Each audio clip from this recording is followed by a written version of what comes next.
that. I'm Travis Davis, Vice President of Ship Operations, Battleship Texas Foundation. The next slide, please.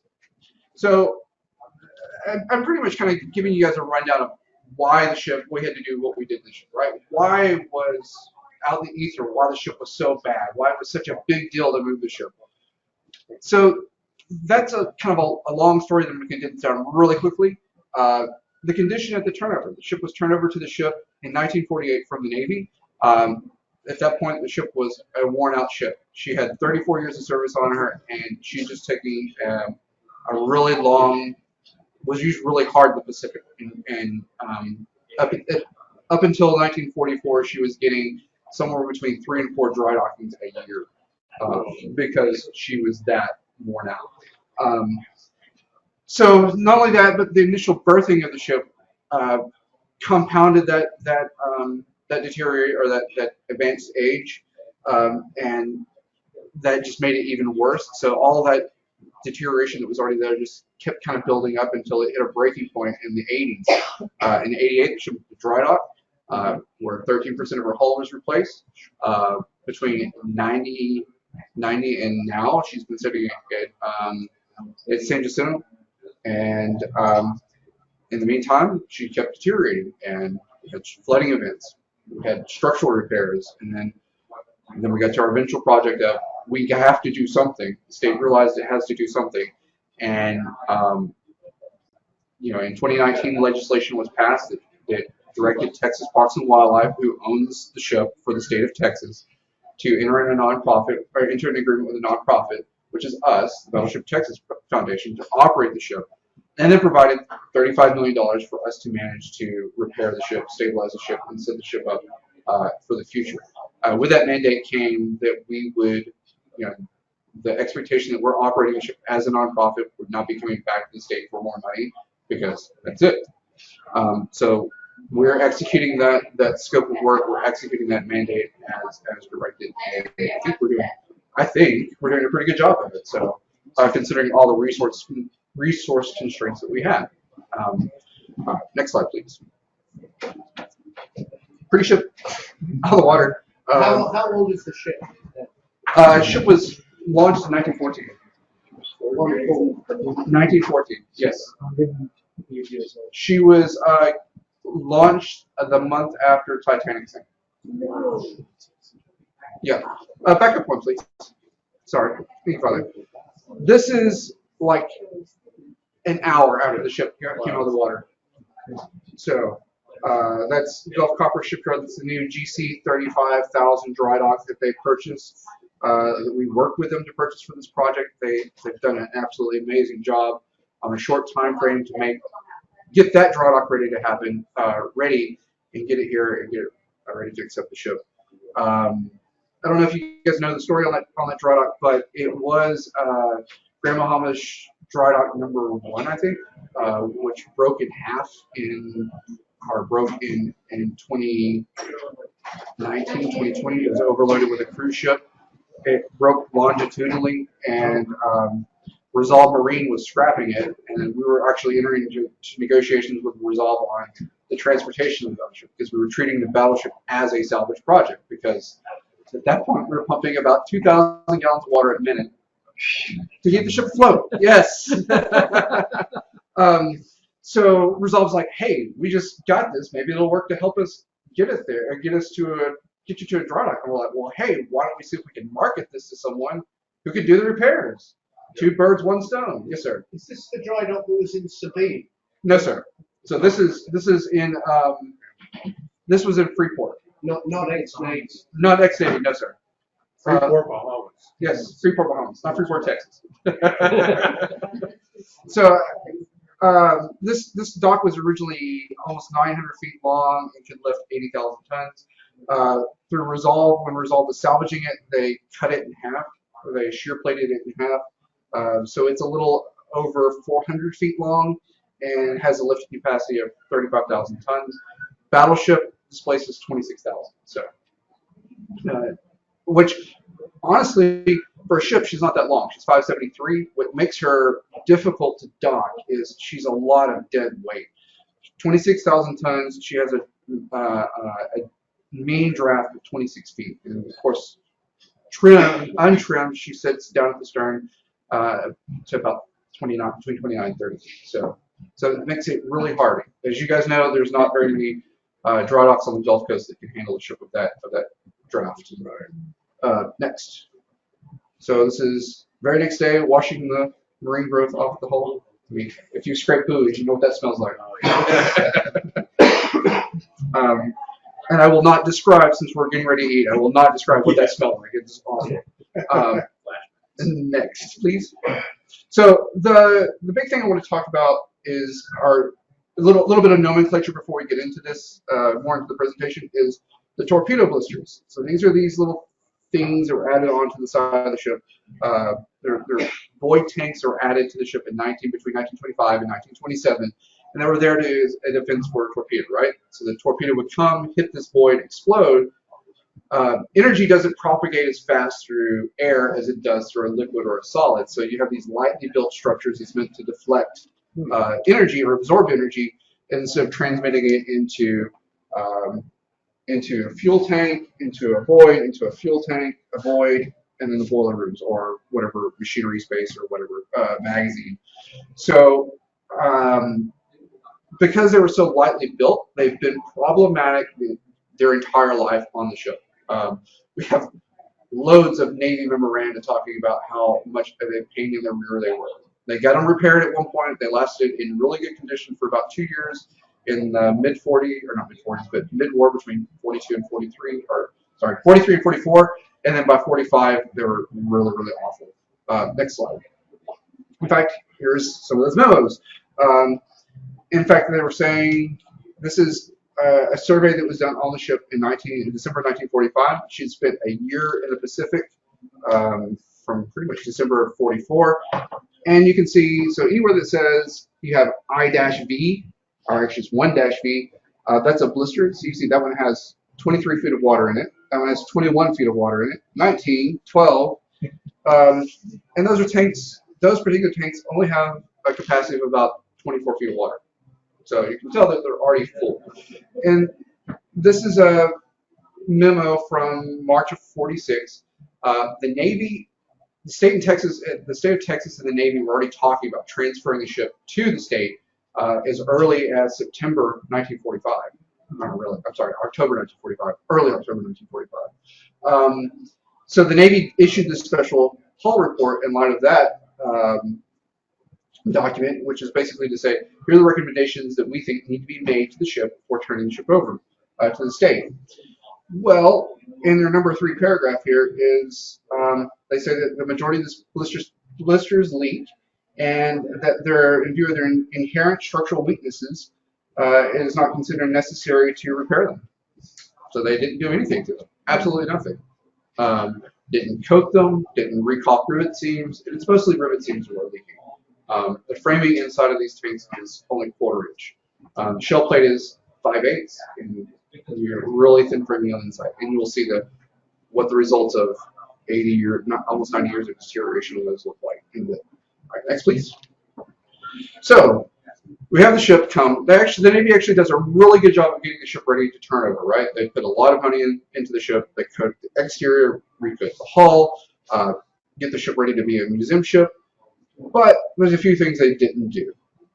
They didn't replace the wind deck, or they just basically caulked it, made it tight, and didn't do anything to the blisters. So by the legislation that authorized the state of Texas to accept the battleship, they created the Battleship Texas Commission.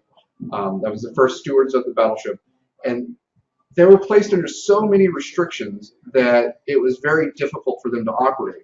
Particularly, they were limited to 5 employees, and they could only keep $25,000 at the end of the year. Everything else above that had to go into the general fund. Now, $25,000 in 1948, that's a fair amount of money, but that restriction never changed. So as you're getting into the 60s, that dollar value is going down, right? And not only that, but they did make a few decisions that weren't wise, such as they never changed the mission because they saw their responsibility as making the ship available to the state of Texas, to the citizens of the state of Texas, no matter their income background. So you add that into it, you can see that the deck started deteriorating because of limited maintenance. The steel deck started holing because, well, the original 1914 deck, which is right here, this picture was taken in '66. That's the original deck. It was replaced in '68 with concrete. Concrete on a ship, particularly for a deck, is not a great thing because ships move and they flex. So they crack within a year. That deck was leaking. Then you have wet concrete and steel, which is now going to start corroding steel. So the steel deck underneath hold. Then you start getting water into the interior of the ship, rainwater into the interior of the ship, which started just eating decks and then eventually started eating tank tops down in the bottom of the ship as it made its way down. Over the years, well, let me add this. The other thing that happened alongside of this is the mooring plan for the ship that was developed by the Navy and the Battleship Texas Commission in conjunction with Cyril Adams. Cyril Adams was a naval architect at the time. He was the architect of record for this project.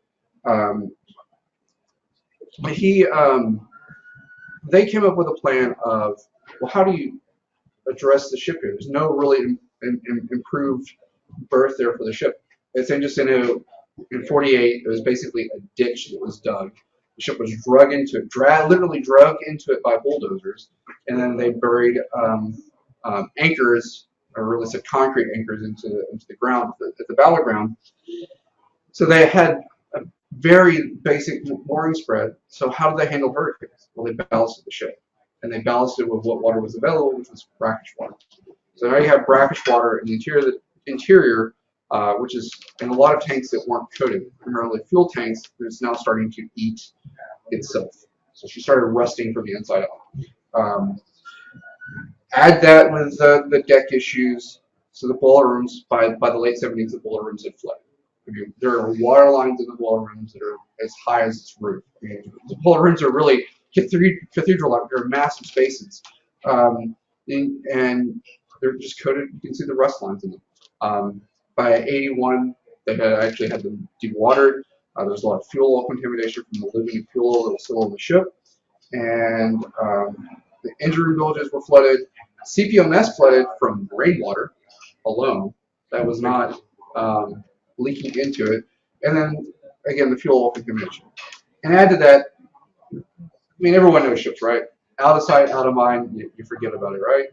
It was a superstructure. No one went up into the upper parts of the superstructure, so it just deteriorated. So we have all this body of damage. The state legislature said, you know what, Commission, you guys just aren't equipped to handle it. We're going to transfer the ship to Texas Parks and Wildlife, which happened in 1983. Next slide, please. Oh, hold on a second. So, yes, so Texas Parks and Wildlife, one of the first things that they did was get a Marine surveyor hired to thoroughly evaluate the ship, figure out what was wrong, what would need to be fixed, and then develop a plan to get the ship into dry dock. That process from start to finish took 4 years, which was lightning fast. I mean, that's pretty close to as fast as we're doing right now, because we took over, this project started in 2019, we took over stewardship in August of 20, and we're in dry dock in 22. I mean, so that's really, really fast, especially for a ship with the amount of deterioration it has. Next slide, please. So this is a blister tank here. That's a hole. This is actually a still from a video from the ship being pulled out of San Jacinto in '88. They didn't clear all of the mud underneath the ship, particularly where the propellers are at. So there's a nice big kind of cavity there that was just packed with mud.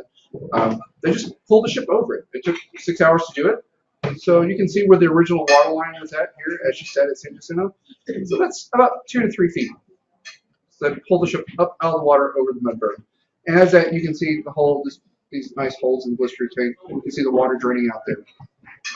Next slide, please.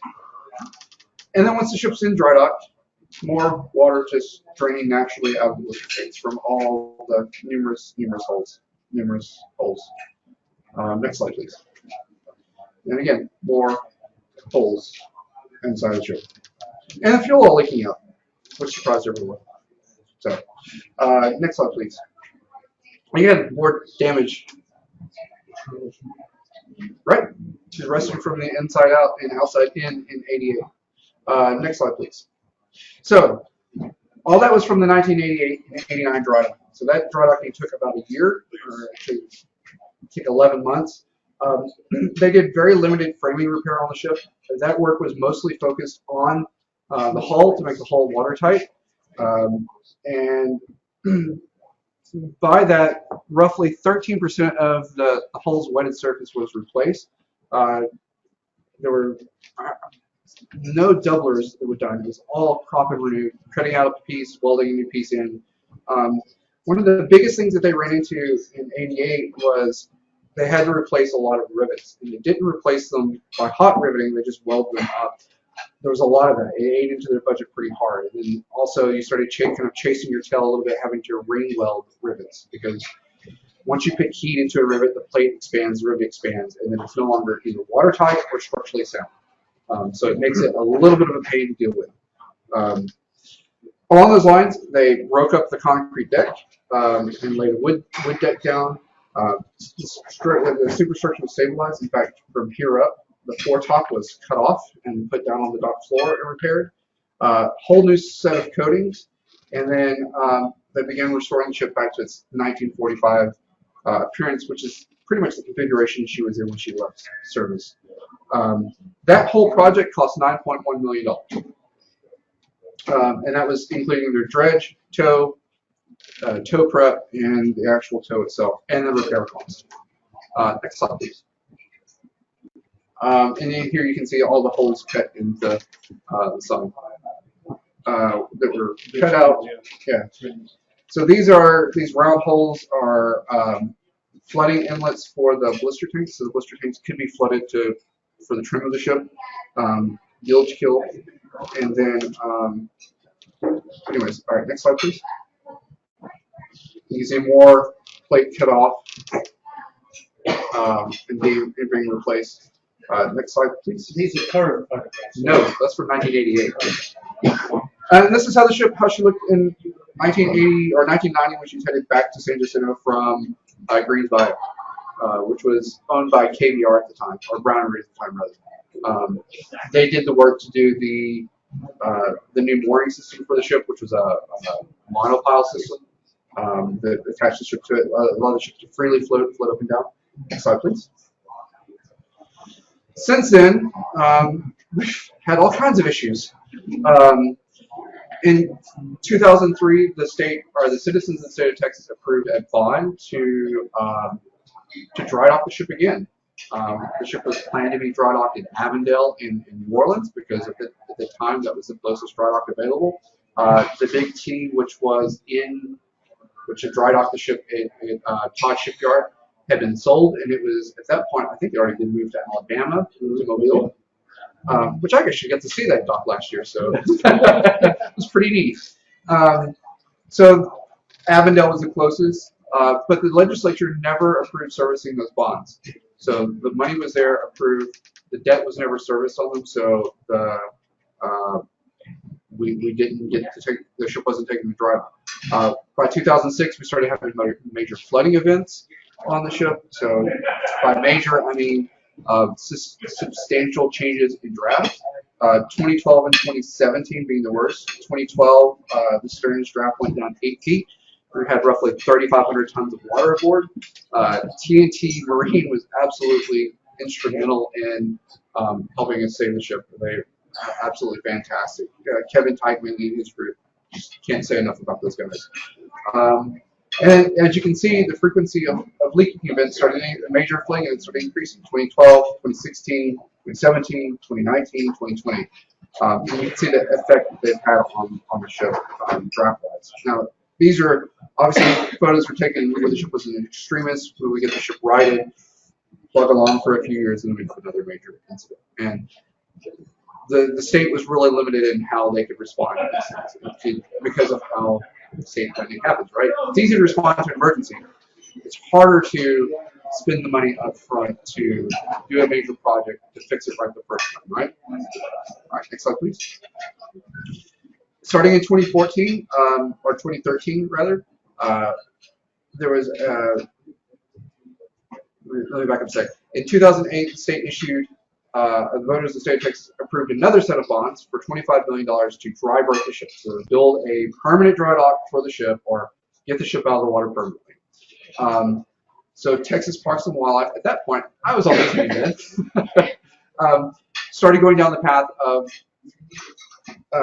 okay, doing all the right steps. Okay, let's evaluate the ship, make sure she's structurally sound enough to come out of the water, and then let's then at the same time, let's evaluate our options of actually constructing the berth, right? So what the survey found was, the whole survey found was, everywhere that's red, particularly from here out, was structurally deficient. I mean, we have pictures of our primary repair contractor laying between two frames because they're just non-existent. So that was the first set of projects that were done. There were 2 phases of structural repairs done in 2014 and then again in 2017, and those totaled $50 million worth of work, and that was all structural and a few infrastructure improvements for pumps and for the electrical system on the ship. And that was just to stabilize the structure of the ship. And it did nothing to address the blisters or the skin of the ship. So we're still continuing to have the flooding events and all those things. By the way, Taylor Marine Construction was the company that did the repair work. They had just come off of doing repair work on North Carolina. They used a surface piercing copper down to raise about 100 feet of per bow. They're absolutely phenomenal, great folks to work with. Next slide, please. That's the condition of the ship's framing before. Yes. Hey, there should be framing there. There should be framing there. There. There's no framing. The keel is pretty much right here where that white line is. This is a trimming tank that's the most has been the most problematic on the ship. So, next slide, please. This is it. This is actually a photograph I took in 2019. This had been flooded a few more times, but you can see the new steel. It's all the nice gray primer on it. All the new framing was sistered up right next to all the old. It put a lot of structure back into the ship, and thankfully that was done. Otherwise, we would have not been able to dry dock the ship. She probably would have collapsed back there. Next slide, please. And this is a trim tank just immediately after it, which hasn't got as much flooding damage. You can see a little water staining there, but absolutely phenomenal work. And here, we've actually done, the only thing that we've done in this tank is just go back through the Gulf Copper's welders went through and just tied the framing into the shell plate, the new framing. Didn't have to do anything at all outside of that.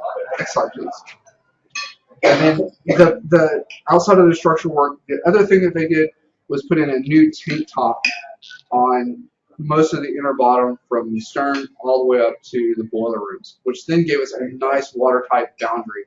That gave me a lot of comfort in tow, because if I know if those tanks flooded, and in the past they did, and we were able to actually proof test them that they were that they wouldn't leak. Not that we wanted to, it just happened. What are we looking at? Oh, sorry, this is the steering gear room. So this is, the rudder post is right back here. So these are the steering rams here and here. There's an Acme screw right in between, and it's 2 sleeves that slide back and forth with posts on it. Absolutely massive. There's a 75 horse DC motor that drives this, 110 DC, so massive amperage. The armature on that thing is probably, almost a meter in diameter, so it's absolutely massive. But again, you can see new tank top, all new shiny stuff. Absolutely critical to what we've just done. Next, please. This is the inside of a blister. This is the original hull at the top of the screen. As you look down, you can see framing, or where there should be framing, and stiffeners. This is a stiffener that's broke, completely detached, buckled. The ladder that was right here just had fallen. I've been in most of these tanks, and I knew I was taking my life in my own hands every time I went down there. So, and actually being lowered into these tanks by confined space rescue teams. So, there we go. We covered confined space rescue. There we go. And have had those ladders collapse out from underneath me. So, and needed to use as rescue services. So, next, please. Again, you can see this is it. On to the right is the original hull. To the lower left is the skin of the blister. You can see a detached frame that's completely broke over there, or not a frame, but a stiffener, vertical stiffener. And then you can see all the holing and then buckling as well. Everything in here except for the hull, original hull, which is 5/8, and the blister skin is all 1/4 inch. Even the C channel here, that's the stiffener running up the hull, was 1/4 inch. So I'm actually amazed that it lasted that long in the condition it was in. Next slide, please. And then you can see where this is looking down into a tank.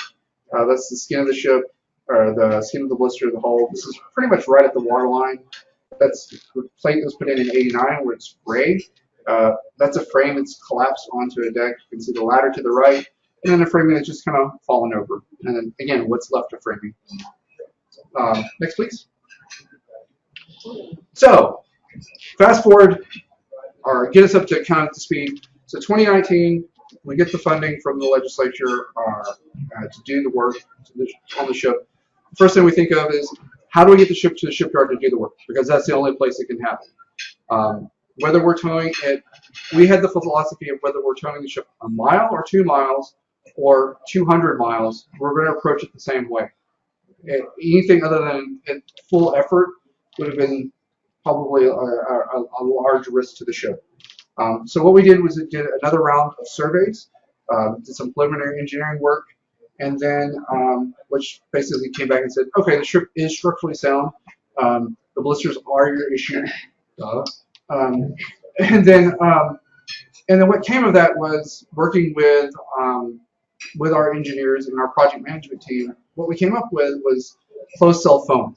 So we put in roughly 750,000 gallons of expanded foam. So, and it's fully expanded, 750,000 gallons. The bulk of that went into the blisters. We did some in some interior tankage that was suspect. So that foam installation, there's a lot that went into that. It took 6 months, and we had to do a lot of patching on the ship just to get the ship, those tanks dry enough to put foam in. Because if you put closed cell foam or spray foam on water or something that's wet, it will just turn into a sponge. It won't fully cure properly. So there was a lot of kind of, okay, how do we get around that? We laid plastic in the bottom of the tanks, obviously try to get as much water out. Lay plastic in, shoot in a sacrificial layer, let it cure, make sure the water is staying down, and then put in the real foam. And then what you're seeing here is water, the foam, which is that white stuff, is roughly 2 feet above the water line. So there's, in places there were upwards of 28 feet of foam. Yes, a lot of foam. And Gulf Cropper is doing an absolutely magnificent job of getting it out, because I don't want that junk. So along that, we realized how much material that we had to move. We did a lot of dredge. We actually had divers under the ship, jetting and lifting mud out from under the stern of the ship to avoid what happened in '88, where the ship was towed over a big berm and actually might have done damage to the ship. So just that whole preparation, that was $7 million worth of work out of a $35 million project. Next slide, please. And so that shows you right here the hashed area lower down. That shows where the foam was at. Again, we already talked about that.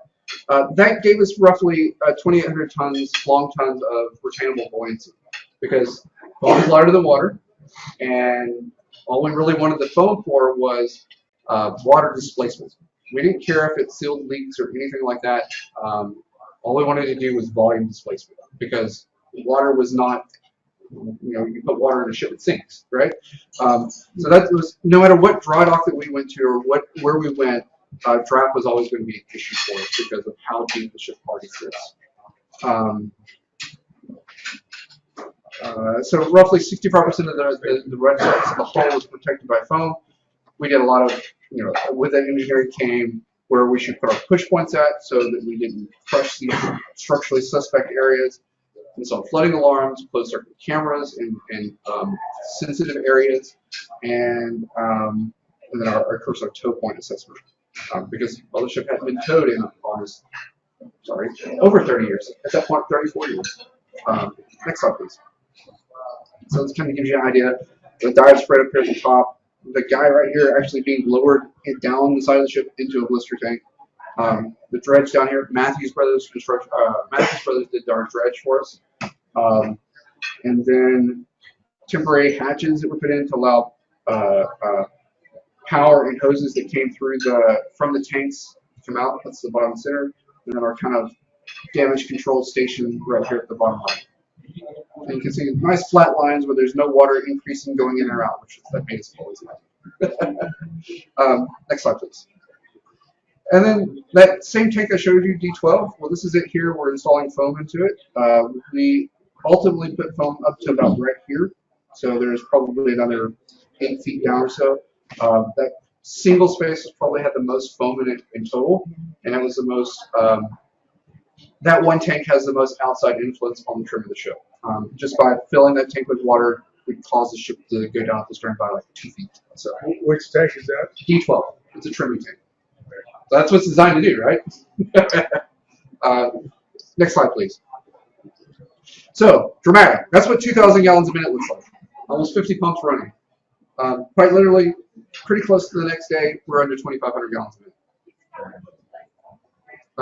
And that's for putting our tourniquet on, which was the closed cell pump. Next slide, please. So the tow, right?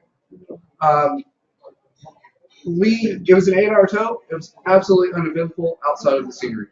We were expecting that we were going to have water in the ship, that we would be battling the leaks the whole way down, that we'd be battling the trim of the ship. There wasn't any. The same amount of water that we were pumping at San Jacinto, just in maintenance pumping, is what we pumped the whole way down the channel.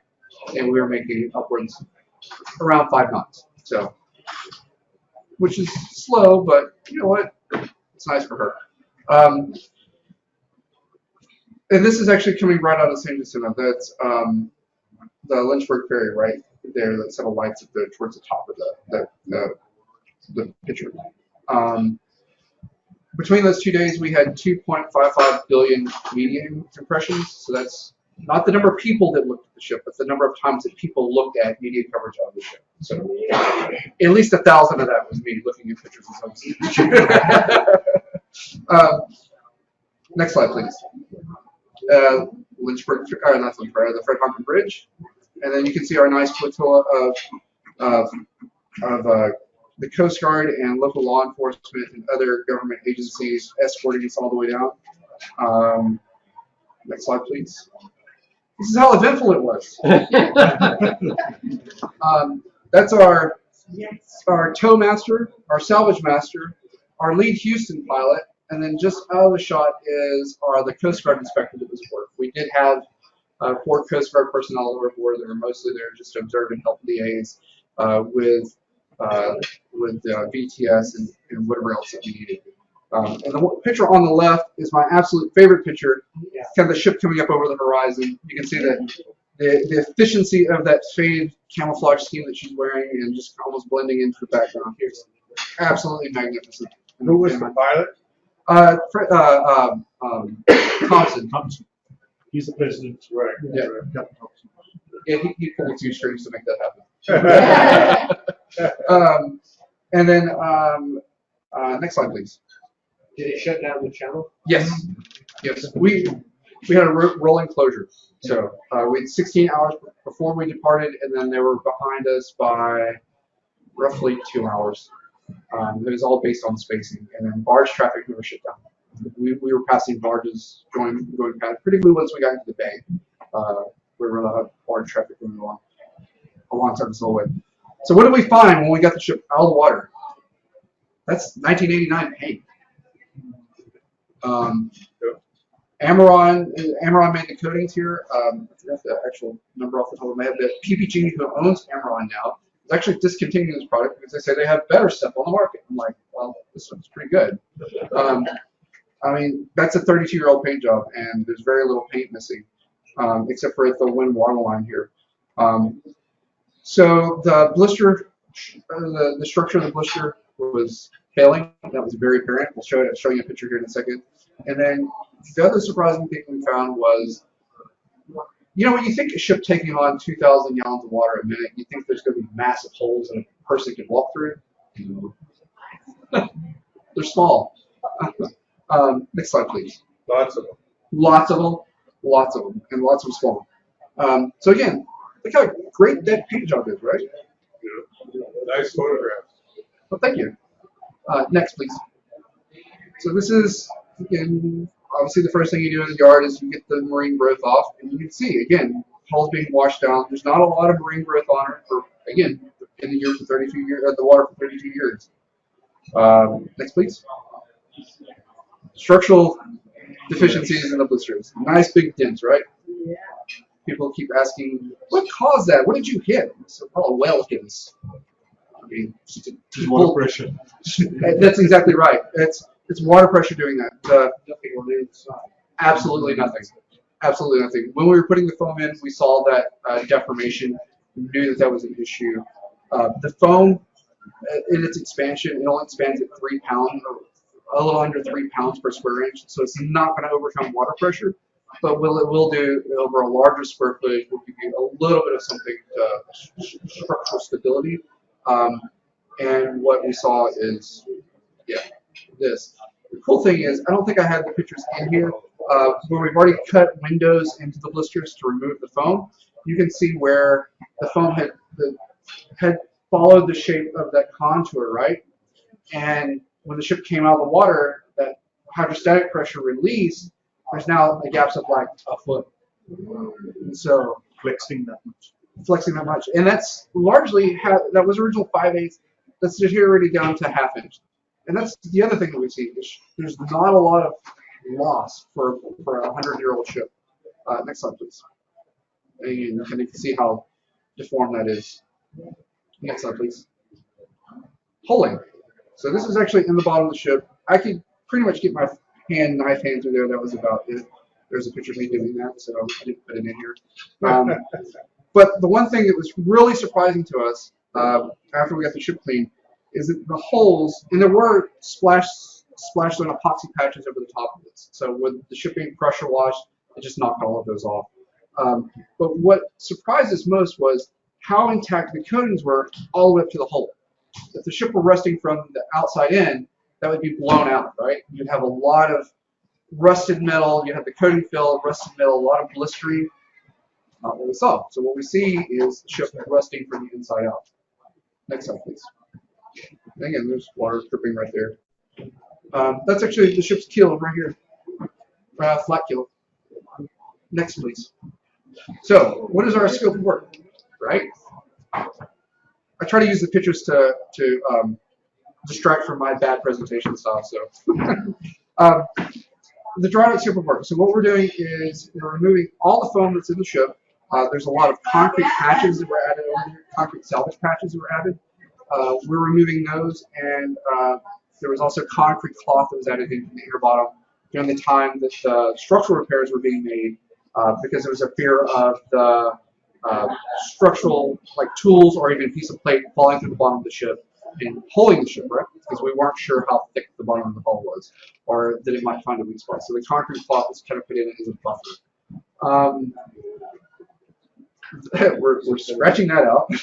We're not double plating the entire skin of the ship right now. We're actually doing limited repairs, again, because of how good of condition the ship is in. She's in really good condition. Most of our work right now is being focused on the aft of the ship, which is the most deteriorated section. And then we're partially rebuilding the blisters from just above the waterline down to about 8 feet above keel. And there's a few reasons why we're doing it. I'll show you. And then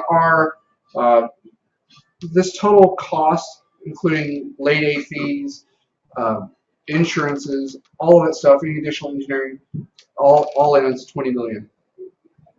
So of that, the amount of work going into the ship, of that $35 million, we're down to $20 million.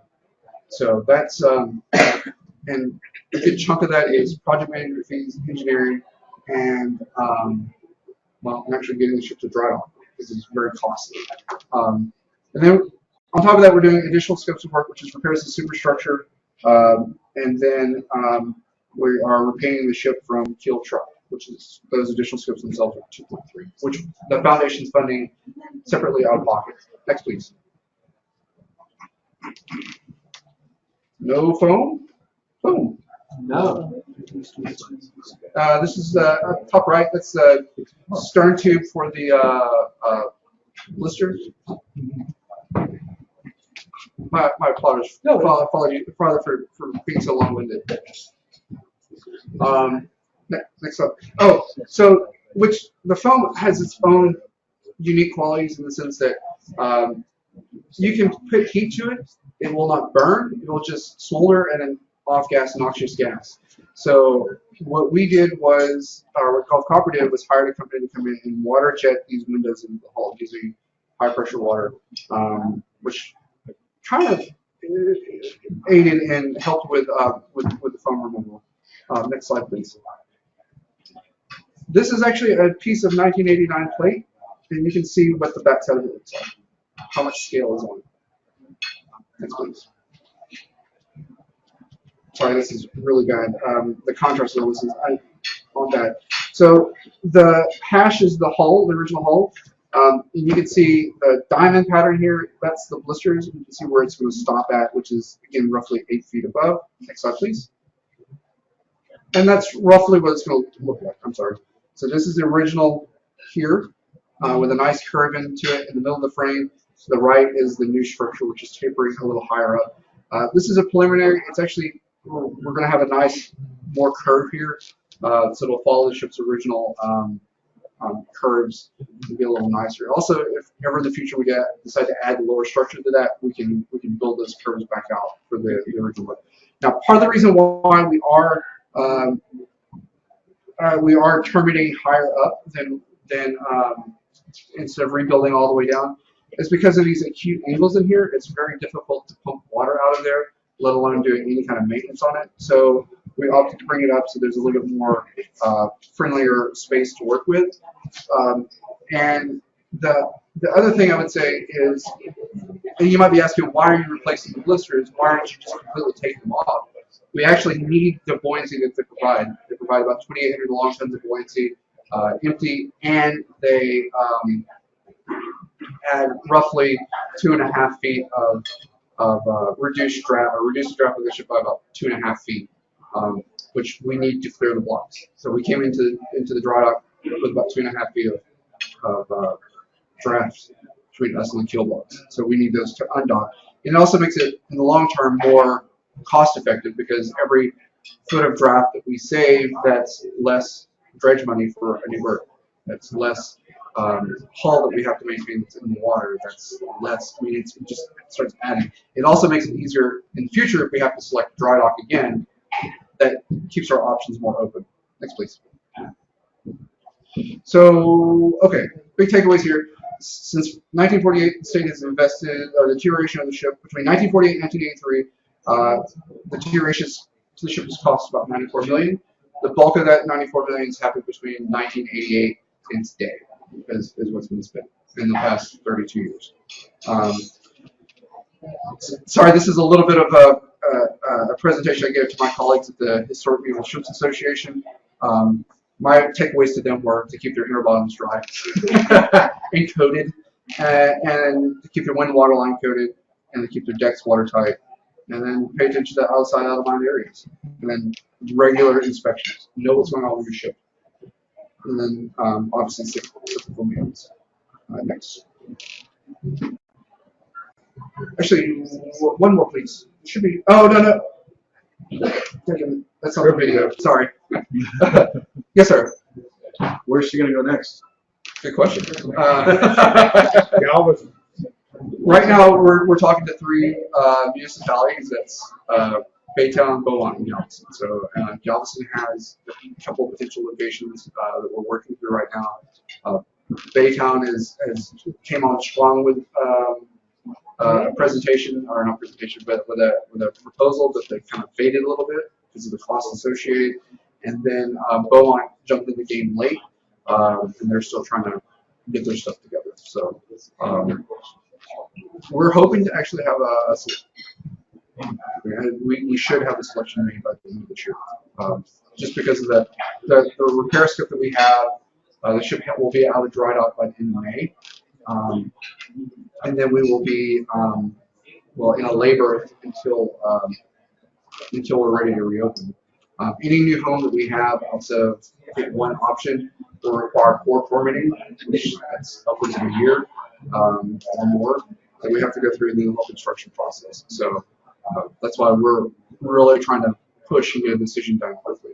But we're also not rushing it, so we rush into a bad decision because arguably the most critical decision that can be made right now is the new hand of the ship because it will affect the ship financially. So Yeah, because your revenue stream is gone, right? The state's not going to give you more money, so now it's going to be straight tourism, more donations, That's it. fundraising. So to put in perspective, that's a good point. To put in perspective, at San Jacinto, the last few years that the ship was open, she brought in between, the state did really wonky attendance metrics, and then also how they took in attendance. But they had about 100 to 120,000 annually on the ship. It was greater than that. That was their paid ticketing. And that brought them in a revenue of around $1.5 million. It costs the state annually $2 million to operate the ship. And that's not including any capital outlays. So they were also operating with a much lower ticketing structure so that again, the state's mission was to make the ship accessible to the people of the state of Texas. So we're going to run it more along the lines of North Carolina, Iowa, Midway, all these other big museum ships. They charge an appropriate amount of money for this. So because we have to have that revenue and to build that war chest for a future dry dock, which should happen within the next 10 to 15 years. Longevity. We have to be thinking more than the next 2 years. We have to be thinking about the next 100 years. So. Would it be possible to get a copy of this presentation? Sure. If you permit me, I'll. Absolutely. Go right ahead. Are you looking at new technologies to sort of to slow down the rusting or the corrosion process? Where we're experimenting or looking at that most is in the inner bottoms. So because they're largely either not coated because they were fuel tanks and they were clean, so there's a lot of rust scale or just surface corrosion, or there's lead paint. So we're trying to deal with that. So blasting lead paint is not necessary. No, it's not, especially in confined areas. So what we're looking is potentially float coat technology, or we've got some PPG recommended coating system that we're going to experiment with. We're going to put it through some testing that we can basically coat it and throw it in the hang it over inside the dry dock for several months. So do some immersion testing on it and see how well it does. And then float coating, there's a company called Ship to Shore. They've done a lot of work in Vancouver with fishing boats, and the Canadian Coast Guard. They have a pretty good pedigree with preservation projects, like National Park Service has done stuff with them and dry torpedoes on cannons. We were pretty impressed by that, so we're trying to see what they can do for us. That's a much cheaper option than trying to crawl and blast things. Right now, what we are doing is going through. We're about 50% done. Our Gulf Copper is about 50% done. Going through every single inner bottom tank and then just basically washing out all the mud, all the rust. They've removed, at least last Tuesday, they removed 11 cubic yards of just rust scale. So, yes, sir. So by way of comment, in the UK, in Bristol, there's a very old sailing ship. It was the first ship built that had a real propeller. It's called the SS Great Britain. And it's now in the graving dock that was built to build it. And it was brought back as a wreck from the Falkland Islands. But their secret is all about dehumidification. And they've actually built looks like glass, it's probably perspex, at the waterline, let's say a glass surround that has a couple of inches of rainwater on it. Everything under that is dehumidified in the dry dock, And so when you see it from the outside, it actually looks like it's floating. Right. It's got this much water around the water line, beautifully done, Right. and being preserved. Absolutely. So that's you touched on it, dehumidification. That's one of the big projects. So we have a list of roughly $15 million in improvements we want to do this year. That we're actually outside of the construction costs for the new park that we're going after right now. We're kicking off our capital campaign. It's in the quiet phase right now, but it'll be going loud in the near future to raise money for more improvements on the ship. One of those things is climate controlling the interior of the ship because it has no air conditioning. Period. So imagine coming on the ship, a steel box in August in Texas. Yeah, exactly. Exactly.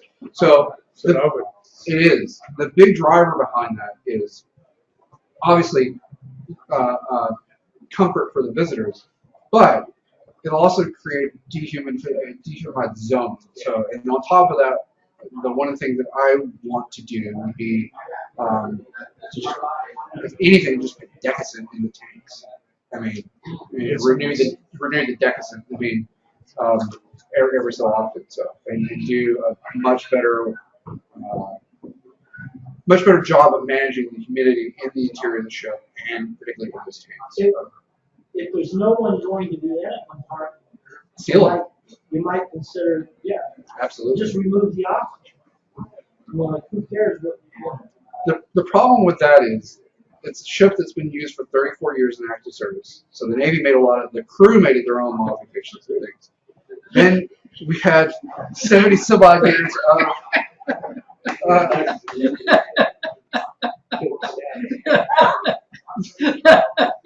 No. He accidentally spelled Andrea instead of Andrea. But then also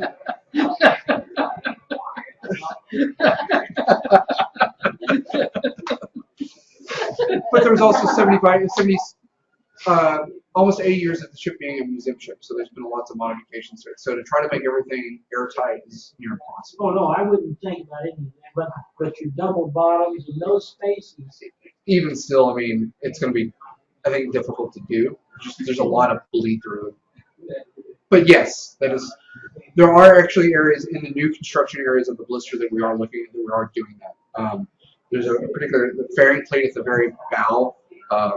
There's no access to it, so we're going to put candles in there. We're going to let the oxygen burn out as we seal it up. So, an old tried and true method. So very, very good point. Yes, sir. What was the bulb under the bow? It's just a bulbous bow. So, Well, I mean, the head going up and it looked like there was something. Oh, there's it's a pad eye for a paravane for minesweeping. Oh. So it's really more mine defense than anything. The Navy used paravanes. They were invented right before World War One. The U.S. Navy started really adopting them on their capital ships after World War One. Basically, it's just a kite that flies through the water that has a serrated teeth on it. So as it flies through the water, it will catch a moored mine and either drag it off the seabed, or the kite will drag into it, or the paravane will drag into it and detonate the mine, or it'll cut the cable or chain and it'll float up so that we destroy it with a rifle. Sorry. Are you guys able to, partner with like museum organizations and things like that? So, down in Corpus, we're kind of partnered up with the aquarium. Do you guys have anywhere that you're looking at where you can say, hey, we can have an exhibit or present things to kind of like drive some funding or some foot traffic, right? That's what you're looking Yes, actually, we have a temporary or a small exhibit right now in the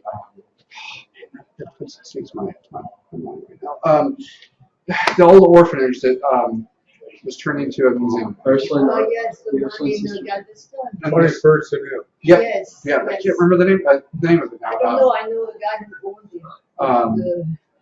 Now it's a museum. Yes, but I don't remember the first time I So we have an exhibit there right now. The ships, the first battleship Texas, which was the United States' first steel battleship, was commissioned in 1895 and went to Galveston in 1897.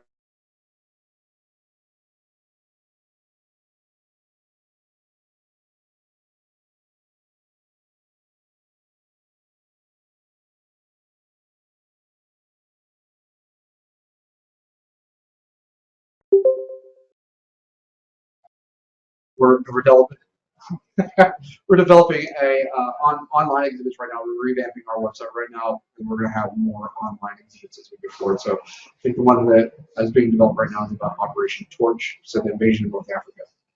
Just 21st of them. Ships out with stories. A lot of stories. Absolutely, absolutely. So I think right now, today is the 8th. So Texas was actually in the state of Texas 108 years ago right now. The Bryan Museum. The Bryan Museum. That's right. That's right. Mr. Bryan. Yes. He has a massive collection of Texas history on it. So it's a really, really nice museum. So.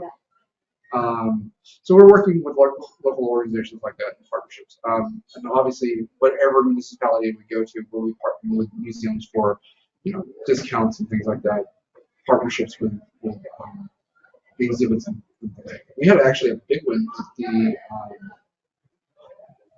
Houston Museum of Natural Science in 2013. I mean, we had the ship's D-Day flag here, which is like 20 feet long, and that was the first time it's been seen by the public in I think ever. So actually flew on the ship at D-Day. Any other questions? Job well done. Well, thank you very much. Very good. Thanks for bringing on so long. That's why I ordered a salad. So, go ahead. Oh, clapping, okay.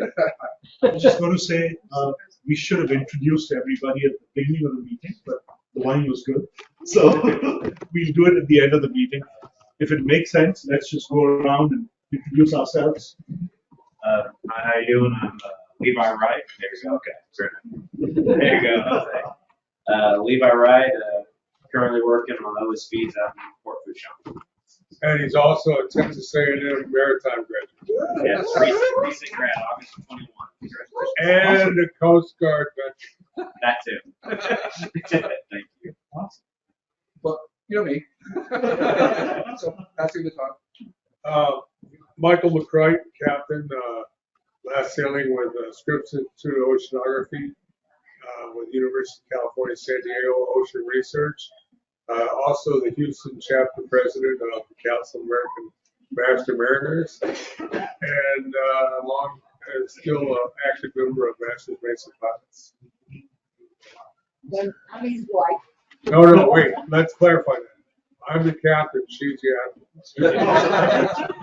You got that one right.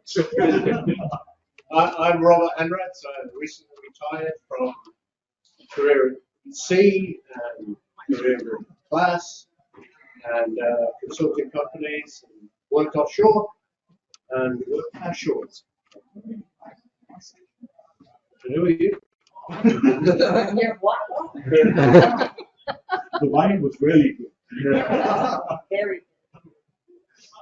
So nice. I'm Mohammed Kamal, previously Russian Mariner with Master Mariner. Marine surveyor started Marine survey here in Houston since 2002. Worked with several companies. Now I'm working with a company called DP Surveys based in Ashford, involved in all types of surveys. Member of the Launch Institute, proudly member since 2010.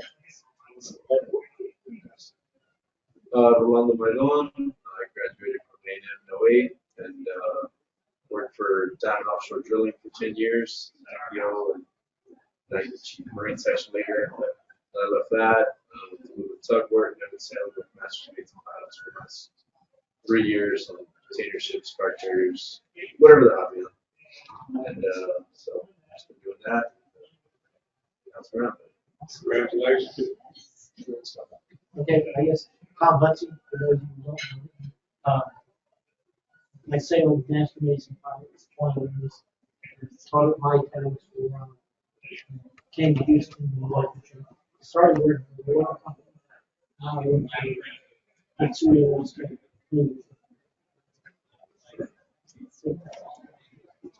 That's it. That's in the background. So I'm Father Sinclair, I'm a priest in the Diocese of Beaumont.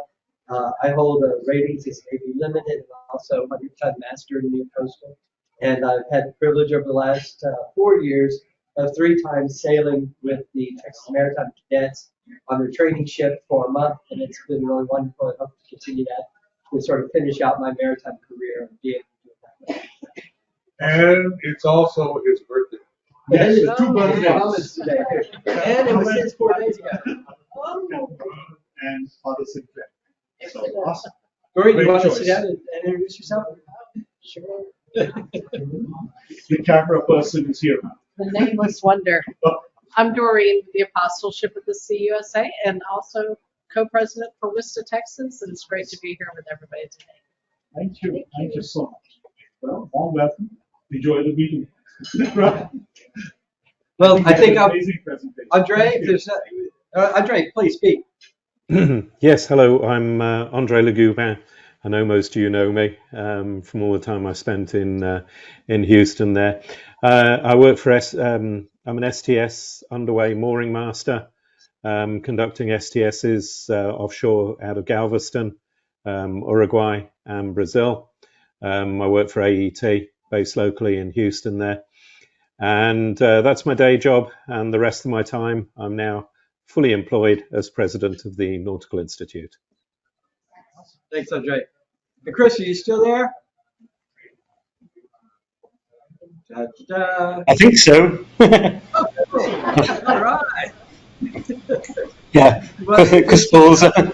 Constable Surveyor at Cayman Ship Registry. Great, thanks, Chris. So, I would like to thank everybody who came in. We've recorded this thing. We're going to push it up to, well, we'll have a link to this through GoToMeetings, and that'll be up there forever. For instance, when we did the Maritime Administrator Busby's talk, it's still up there, which was a fascinating talk about the training ships. And we'll have this up here. We'll also I'll save the PowerPoint or the PDFs, and we will link them also and place that up in Dropbox so that you'll be able to access that.